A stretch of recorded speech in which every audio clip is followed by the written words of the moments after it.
Ants organize themselves in a flawless manner.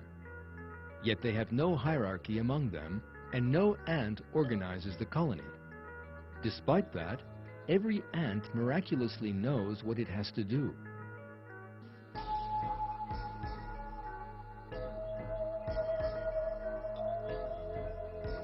The distribution of labor was set out before they were born, and ants perform their jobs to perfection. That does not just apply to leafcutter ants, but is to be seen in all species.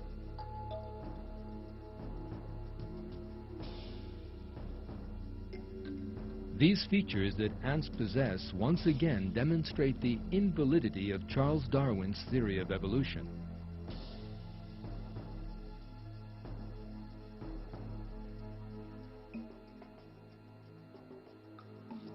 It is well known that the theory of evolution claims that all living things came about as a result of blind coincidences.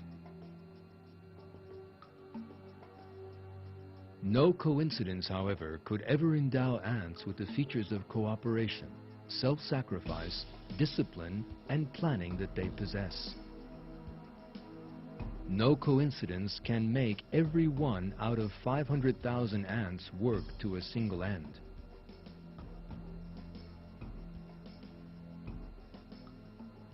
The theory of evolution claims that living things need to be in a permanent state of struggle to the death to survive, and regards this as the fundamental mechanism of evolution.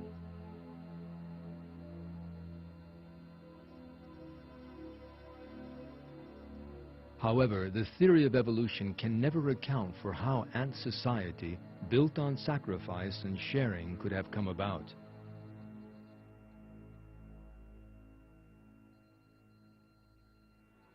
The theory of evolution also maintains that living things acquired the characteristics they possess in stages, as a result of changes brought about by mutations.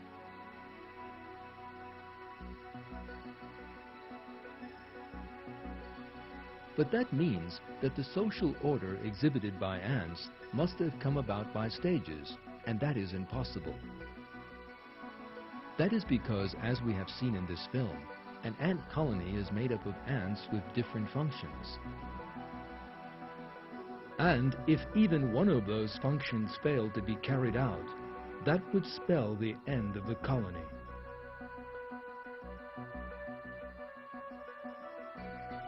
Let us consider the leafcutter ants as an example.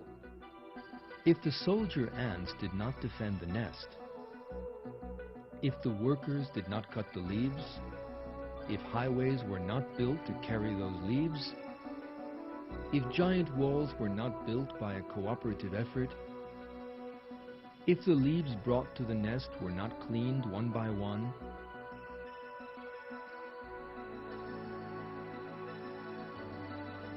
then none of the other jobs would serve any purpose, and the ants would be unable to grow their fungus. That would mean all the ants in the colony starving to death.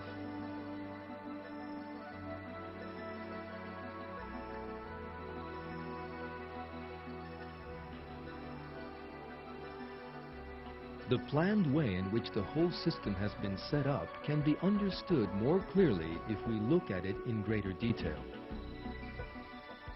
For instance, if there were no zinc coating on the blades of the ants that do the cutting, if they were unable to produce the antiseptic liquid to protect the colony from bacteria, if the temperature and humidity in the nest were not carefully regulated, and if all the ants did not behave in a totally disciplined fashion, the other characteristics possessed by the ants would again have no meaning, as they would all die shortly. That is because the colony can only survive if all these things exist together. That shows that ants could not have come by their attributes in stages. In other words, they could not have evolved. On the contrary, ants were created at a single moment together with the perfect structures and many other features that we have been watching. Another proof that ants were created with all their flawless characteristics emerges when we examine the fossil record. The 80-million-year-old fossil ant you are seeing is one of the oldest ant fossils in the world. The interesting thing about it is that it is no different from present-day ants. This definitely proves that ants suddenly came into being with all their particular characteristics and have undergone no evolution, right down to the present day. In short, ants did not come about by evolution. God created their flawless bodies and the social systems they possess.